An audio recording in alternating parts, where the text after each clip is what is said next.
Hanya dia bisa taruh sebagai defensif aja. Ketika Hayabusanya masuk kena Molina itu bakal gagal semuanya dan mungkin mencari hero yang punya burst damage serta follow up yang kuat. Ketika ada shortcut nanti Molina Blitz itu bakal jadi impactful banget. Dan ya karena memang ada pasifnya juga dia nggak gampang untuk ditumbangin. Immune to death untuk beberapa second.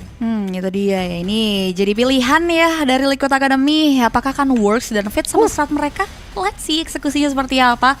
Karena balik lagi, ini dia 10 yang sudah diamankan. Battle of Contradictive Jungler ya. Ada Assassin Power dan juga bagaimana nantinya physical true damage ini yang dibawakan oleh Liquid Academy bisa relevan di setiap pengambilan objektif ya. Baik eliminasi, apalagi Turtle dan juga Lord yang nantinya ini jadi momok yang penting banget dan sorotan bagi kedua belah tim. Yap, langsung saja.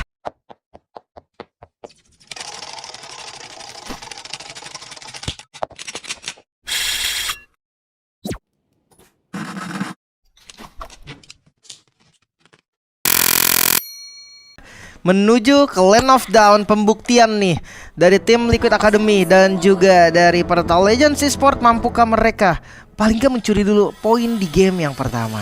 Let's go, ini dia.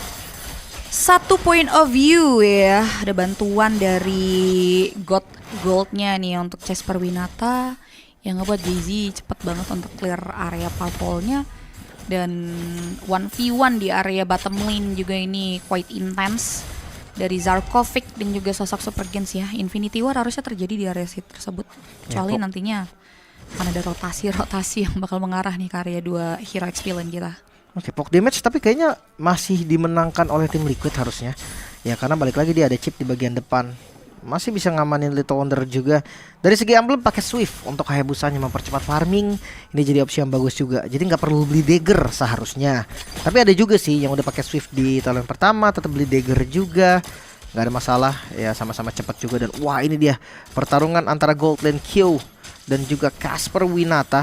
Harusnya di awal masih menang Q sih. Dia 2 damage soalnya. Iya, dan Casper Winata juga benar-benar respect ya, ngebawa chips, tenacity ya, alih-alih bergan hunter untuk mempertahankan karya diskon bisa ngambil ke area set itemnya. Benar-benar prioritasin karya defensifnya dulu karena itu tadi dibahas di 1v1-nya juga nggak begitu kuat dari Casper, menghindari hal-hal yang tidak diinginkan dan so far so good. Rotasi yang sempat dibawakan oleh Liquid Academy juga bisa diatasi dengan baik dari Portal Legends di area top lane. Dan nampaknya 15 detik yang cukup produktif karena sempat ada satu buah serangan skirmish dan Spear of Alpha dikeluarkan begitu saja untuk nothing ya dari Good For You. Itu predict move tadi. Kalau seandainya dia pindah ke Quad Shadow itu mungkin jadi ke cancel dan gak bisa balik lagi. Tapi untuk di area mid lane pastinya udah ditemenin juga nih. Alpha udah selesai dari pattern farming ya. Dari jungle udah selesai semua, makanya dia langsung tadi ada di area mid lane. Dan ngomongin setup sebenarnya gue memberatkan tim Liquid Academy nih. Karena dia pakai fighter, dia harusnya bisa lebih galak untuk setup duluan. Walaupun agak susah melihat XP-nya juga nih. Zarkovic udah level 4 dan masuk dari Jay-Z man harusnya di arah mid lane sama-sama level 5. Tapi mencari point kill namun Molina Blitz yang cukup sakit dan Jay-Z man menjadi korban first blood. Masih belum terhenti karena Son yang dikejar sekarang. Stunnya cukup baik mengejar ke arah Glizzy. Hampir menjadi korban namun di bagian belakang Zarkovic mengamuk mengincar ke arah Good For You. Satu hit lagi dan tiba-tiba Grizzly tetap tumbang namun flicker dari Zarkovic membeli waktu sebentar tetap tumbang juga. 3 point kill in total. Turtle juga bakal menjadi bonus. Wow, begitu mahal nampaknya siasat dari TL ya. Liquid Academy mengarah ke area Portal Legends yang membuat akhirnya Portal Legends mengalami kerugian beruntun. Permasalahannya ini cukup banyak ya, dimana posisi yang tidak begitu wise yang ngebuat akhirnya Portal Legends nggak cukup ready untuk bisa netralisir power true damage. Dikombinasikan lagi dengan ada satu revitalize ya Super Gens yang aktif yang ngebuat survivability dari tim Liquid Academy jauh lebih bisa di-maintain di area objektif Turtle ya tadi. Dan nampaknya kalau kita lihat di sini udah mulai berfokus juga ke area bagaimana sosok god lane-nya di Casper Winata bisa jadi late game insurance. Sokongan tipis-tipis juga udah mulai dibawa. Babysit dari seorang Glizzy untuk Casper. Oke. Lihat di top lane tadi mungkin akan ada minion yang lebih enak untuk tim Liquid Academy. Karena Kyo juga ada di posisi safe di under turret juga. Gak bisa ditabrak sih karena Glizzy-nya dia pakai revitalize, dia bukan pakai flicker. Untuk maju ke depan itu berat banget sih pastinya, apalagi lawan Iritel kan yang memang dia lari terus gitu loh, susah banget untuk ditangkap juga. Tahunnya bakal susah kena. Tapi ngelihat dari Hayabusa yang di awal belum dapetin makan, kayaknya harus coba ke arah gold lane dulu sih. Q-nya juga sprint kan. Jadi kayak lumayan gampang untuk diambil, lumayan gampang untuk di pick off juga. Bahkan kayak dari Glizzy-nya bisa fokus untuk screening. Jadi dia nutupin gimana caranya nggak jalan aja nih dari Ciren dan juga dari Q-nya. Ya, ini mereka nggak boleh membiarkan Liquid bisa dapetin keuntungan masifnya ya untuk bisa bangkit, karena harus ada kompensasi, dan sejauh ini masih belum terlihat ada arah rotasi yang mengarah bagaimana teman-teman dari Perta Legends bisa dapetin keuntungan, bahkan hingga dengan perebutan mereka yang akan berada di area part 2 ya untuk turtle keduanya. Dan kali ini justru tim Liquid nih yang udah mulai ngepres karya Casper dan ngasih space buat Kyo-nya farming tipis-tipis. Tapi ini jadi satu hal yang mahal juga pastinya untuk teman-teman dari Perta Legends, karena pertukaran yang mau mereka cari lagi-lagi kemungkinan clash di area sisi bottom lane, sedangkan Kyo sudah membuat Casper Winata lumayan babak belur di 1v1 situationnya. Glowing One di item pertamanya tadi Ciren, dia bisa antisipasi lagi sih, mungkin nanti shield dari Zarkovic atau revitalize-nya juga. Tapi kalau ngomongin revitalize sebenarnya cuma ada satu, berarti karena Zarkovic pakai flicker dan teamfight seperti tidak bisa dihindari lagi. Langsung nge-trigger dari revitalize plus Wrath of the Riot. Tidak ada ultimate dari Glizzy. Top lane sih. Dan harusnya dilepas ya. Ini lihat recall-nya di cancel lagi ya kalau kita tilik tipis di area top lane, walaupun memang keadaan di objektif turtle yang mencekam, masih menjadi free turtle untuk tim Liquid Academy, dan menjadi keuntungan ya karena tangan kosong ya, lagi-lagi Perta Legends harus pulang dengan tangan kosong. Glowing One sudah di tangan Son, tapi Son langsung menjadi incaran dari warga. Bahkan kali ini satu buah Predator bisa trigger, tapi Glorious Pathway dari Super Gens berhasil nge-raid, sudah mempanis karya sosok Son, dan ditukarkan dengan adanya Q di 1v1 situation di area top lane. Walaupun kali Zarkovic sudah mulai memberikan satu buah serangan kejutan untuk membekuk perjalanan pula ini balik tim Liquid Academy, tapi nampaknya burst damage yang diberikan oleh seorang Ciren membuat akhirnya Zarkovic pun harus diketumbang. Dia nggak expect sih damage-nya bakal sebesar itu juga, dan ditabrak kembali di bagian depan.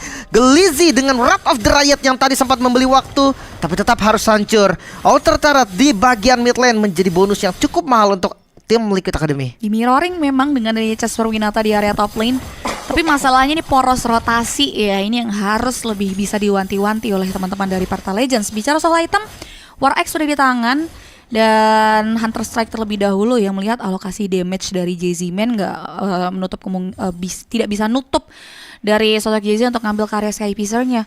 Cukup krusial juga, dan kalau kita ngelihat karya power dari Nathan-nya udah dapat Federal of Heaven dan juga Husklow terlebih dahulu nih untuk match up-nya Kyo yang tumbang di kali pertama.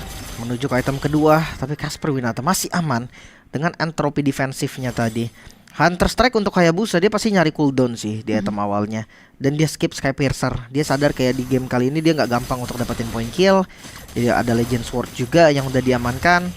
Mungkin ke arah Malefic bisa jadi, atau dia mau cari damage yang lebih pasti lagi pakai si Halberd juga mungkin, atau bahkan langsung Blade of Despair. Itu juga opsi sebenarnya untuk Hayabusa. Make sure damage-nya itu cukup. Dan melihat dari level sih sebenarnya nggak kalah jauh-jauh banget lah ya. Kalah satu level aja nih dari Jay-Z-Man, jadi masih aman. Bahkan menuju ke 2 level sih sepertinya. Nah ini nih yang gak begitu baik ya, perbedaan dari gap level, mempengaruhi dari bagaimana damage retribution-nya juga, dan juga bagaimana mereka bisa masuk ke objektif netral kalau teamfight kembali terjadi, dan bahkan true damage dari sosok Good For You membuat akhirnya Glizzy terkapar, dan satu pemain tumbang untuk tidak ada pertukaran perfect turtle diamankan oleh pemain-pemain dari Liquid Academy. Ya, bahkan mereka tetap invade ke arah jungle-nya juga, membuat level dari Jay-Z itu akan semakin lama. Gue masih menunggu nih kapan Jay-Z akan kontrol dari far lane-nya. Karena ngelihat dari laning atas mungkin bisa di-clear, tapi itu dikasih ke arah Casper Winata dulu. Prioritas farmingnya masih di arah gold laner-nya terlebih dahulu, marksman-nya dulu. Dan foreman move-nya ini bagus banget, dan jangan lupakan chip Chizume siap maju ke bagian atas. Shortcut dibuka di bagian belakang, sudah ditunggu juga ada Super Gems, tapi nggak bisa terlalu dalam juga karena Glorious Pathway sudah dibuka. Casper Winata akan menjadi korban sepertinya dengan satu hit terakhir, dan bisa ditumbangkan. Casper Winata hadirnya kali ini retail yang akhirnya menjadi poin tambahan juga damage yang cukup, 1 ditukar 3. Wah ini masih belum begitu worth it untuk teman-teman dari Perta Legends. Masalah pertukarannya adalah satu hero yang jatuhnya sacrifice, yang mengorbankan karya nyawanya, dan akhirnya ada space kosong untuk Kyo bisa farming lebih luas. Ada outer turret yang hilang. Memang kalau kita tilik dari instant replaynya, ini nice move banget dari Super Gens megangin kaki karya Casper Winata, dan nice follow up juga dari Kyo yang ngebuat kematian dari Super Gens ini tidak begitu sia-sia ya, karena mahal rasanya harga yang dibayar. 2 outer dan inner loh sekaligus untuk Perta Legends hilang, diamankan oleh teman-teman dari Liquid Academy. 6.000 gold nih bentar lagi nih. Tim Liquid Academy mereka unggul yang lumayan banget sekarang. Ya mungkin karena memang Assassin versus Factor. Lagi-lagi Assassin dia akan fall off di awal, dia nggak bakal sekuat itu untuk melawan Factor. Windtalker juga udah jadi. Ya Q karena memang depends on movement speed banget. Windtalker yang damage udah di take out dari itemnya, tapi tetap aja bakal berfungsi bagus nih untuk Irithel. Karena ya bersinergi banget lah dengan pasifnya juga. Mungkin Great Dragon Spear juga bisa jadi opsi nanti. Tergantung, ada Malefic Gun juga yang kalau memang mau dibikin juga bisa masuk ke Irithel. Tapi Lord yang pasti sudah muncul dan langsung di setup.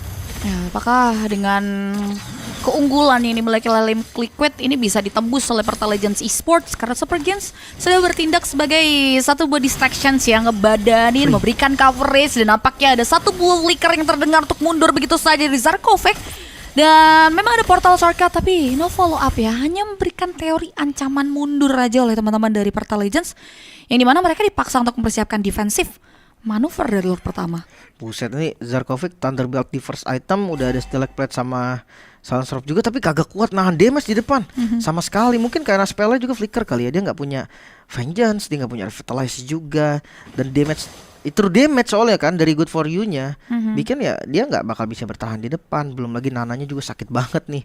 Glowing dan Genius One ini damage-nya akan cukup lah untuk ngepanis Zarkovik juga. Bahkan defensif Molinanya tadi ganggu banget, bikin Hayabusa Jezimen ini nggak bisa lama-lama dari depan. Iya, kayaknya pun udah ready dengan adanya 2 critical chance item ya. Windtalker dan juga bagaimana Berserker Fury di tangan dikorelasikan dengan adanya power attack speed, yang dimana Casper sendiri sebagai match-up-nya belum ready dengan satu buah Holy Crystal ya. Wajar dengan banyaknya Hiruk Pikuk yang dipaksa untuk Casper Winata bisa netralisir, ada bakalan berat banget. Molina Blissnya sudah mulai aktif, Lord masih bisa dihandle, tapi tidak dengan beberapa pasif yang jujur ini mahal juga.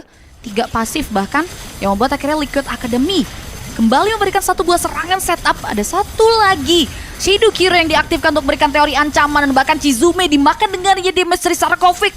Tapi nampaknya teman-teman dari Liquid Academy memilih untuk mundur. Namun Perta Legends akan memaksimalkan kuantitas mereka yang ternyata tidak diberikan respon untuk Liquid Academy. Iya, gue pikir nggak ada pasif dari Bestara tadi bikin dari tim Liquid Academy bisa untuk nerobos di bagian atas. Tapi sayangnya defensif yang ada untuk Perta Legends juga lumayan kuat. Mereka punya Nathan, mereka punya Aurora juga. Gak gampang lah untuk ditembus. Bahkan kayak Chizume tadi yang ada di bagian depan gak bisa banyak bergerak. Karena Purify juga sih, dia gak bisa buru-buru pakai flicker misalkan shortcut ke depan. Dia harus pakai badannya untuk maju. Dan ketika pakai badan untuk maju ya pasti ditembak sama Casper Winata.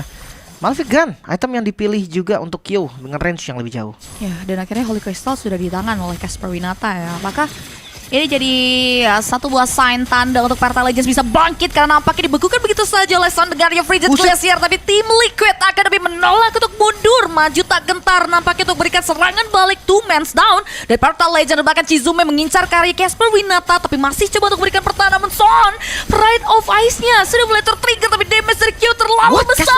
Ini membuat akhirnya satu pemain down dan double kill diamankan begitu saja. Tersisa JC-Man yang masih coba untuk menahan satu buah serangan masif yang diberikan oleh seorang Q dan tim Liquid Academy. Akan coba untuk memastikan langkah mereka, memantapkan untuk masuk ke area high ground base karena JC tersisa sendiri. Oh, ada Glizzy-nya spawn, tapi terkena Molina, hampir saja bisa ditumbangkan. Dan mampukah Perta Legends untuk melakukan defense minion yang gak bisa di-clear, dan tim Liquid Academy mengamankan game yang pertama. Wow, what a great play.